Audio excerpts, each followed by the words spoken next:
ഇന്ന് നമ്മളൊരു സ്ഥലത്തേക്ക് പോകാൻ മൊബൈലിലെ GPS തുറക്കും. എന്നാൽ 600 വർഷങ്ങൾക്ക് മുമ്പ് GPS ഇല്ല, റഡാർ ഇല്ല, ആധുനിക ഭൂപടങ്ങൾ പോലുമില്ല. എന്നിട്ടും ആയിരക്കണക്കിന് കിലോമീറ്ററുകൾ കടൽ താണ്ടി ലക്ഷ്യസ്ഥാനത്ത് കൃത്യമായി എത്തിച്ച ഒരു മനുഷ്യനുണ്ടായിരുന്നു.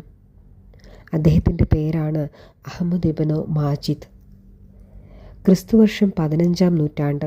അറബിക്കടലും ഇന്ത്യൻ മഹാസമുദ്രവും ലോകവ്യാപാരത്തിൻ്റെ പ്രധാന പാതകളായിരുന്നു. അറേബ്യയിൽ നിന്ന് ഇന്ത്യയിലേക്കും, ഇന്ത്യയിൽ നിന്ന് കിഴക്കൻ ഏഷ്യയിലേക്കും ആഫ്രിക്കയിലേക്കും കപ്പലുകൾ നിരന്തരം സഞ്ചരിച്ചിരുന്നു. എന്നാൽ ആ യാത്ര ഒരിക്കലും എളുപ്പമായിരുന്നില്ല. മാസങ്ങളോളം നീളുന്ന യാത്ര. ചിലപ്പോൾ കൊടുങ്കാറ്റ് വീശും. ചെറിയൊരു ദിശാപിശക് പോലും കപ്പലിനെയും യാത്രക്കാരെയും മരണത്തിലേക്ക് നയിക്കുമായിരുന്നു. അത്തരമൊരു കാലത്താണ് ഇബ്നു മാജിദ് ജീവിച്ചിരുന്നത്.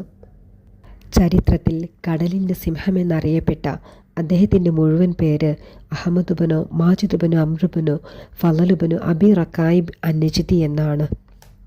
അദ്ദേഹത്തിൻ്റെ കുടുംബം ഹിജ്റ 6-ാം നൂറ്റാണ്ടിൽ, ഏകദേശം 12-ാം നൂറ്റാണ്ടിൽ യമനിൽ നിന്ന് ഇന്നത്തെ റാസൽ ഖൈമയിലെ ജുൽഫാർ എന്ന പഴയ തുറമുഖ നഗരത്തേക്ക് കുടിയേറിയവരായിരുന്നു. അദ്ദേഹത്തിൻ്റെ പിതാവും പിതാമഹനും പ്രശസ്ത നാവിഗേഷൻ അധ്യാപകരായിരുന്നു. ചരിത്രത്തിൽ വിശ്വാസത്തിൻ്റെ ധൂമകേതു എന്നും അദ്ദേഹം അറിയപ്പെട്ടിരുന്നു. ഇന്ത്യൻ മഹാസമുദ്രത്തിൽ ഏകദേശം 50 വർഷത്തോളം കപ്പിത്താനായി സേവനമനുഷ്ഠിച്ചു.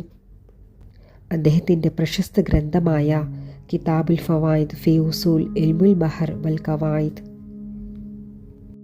ഈ ഗ്രന്ഥം ഇന്ന് അറബ് സമുദ്ര നാവിഗേഷൻ ചരിത്രത്തിലെ ഏറ്റവും പ്രധാനപ്പെട്ട കൃതികളിലൊന്നായി കണക്കാക്കപ്പെടുന്നു. അദ്ദേഹത്തിൻ്റെ കിതാബുൽ ഫവായിദ് നിരവധി ഓറിയലിസ്റ്റുകളുടെ പ്രശംസനയ്ക്ക് പാത്രമായി. ഈ കൃതി പ്രശസ്ത റഷ്യൻ ഓറിയലിസ്റ്റ് ക്രാച്ച്കോവ്സ്കി, അദ്ദേഹത്തിൻ്റെ ശിഷ്യരായ തിയോഡർ ഷുമോവ്സ്കി, ഫ്രാൻ എന്നിവരാണ് പുനഃപരിശോധന നടത്തി പ്രസിദ്ധീകരിച്ചത്.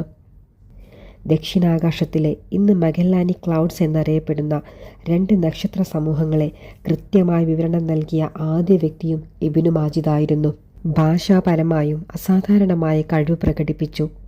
തമിഴ്, സ്വാഹിലി, സോഫാല, സെഞ്ചി, പേർഷ്യൻ, ജാപ്പനീസ്, സംസ്കൃതം എന്നിവ ഉൾപ്പെടെ നിരവധി ഭാഷകളിൽ അദ്ദേഹത്തിന് പ്രാവീണ്യമുണ്ടായിരുന്നു. ഇബ്നു മാജിദ് കടൽ യാത്രാശാസ്ത്രം ആദ്യമായി ക്ലാസിക്കൽ അറബിയിൽ കവിതയായും ഗദ്യമായും രേഖപ്പെടുത്തിയ വ്യക്തികളിൽ പ്രമുഖനായിരുന്നു. ഇബ്നു മാജിദിൻ്റെ അവസാനകാല കവിതകളിലൊന്നാണ് ഹിജ്റ 906-ൽ രചിച്ച ദ പെയിൻറ്റഡ് പോം. അറബ് ലോകത്ത് ഇന്നും അദ്ദേഹത്തെ ആദരവോടെ അസദ് അൽ ബഹർ എന്ന് വിളിക്കുന്നു.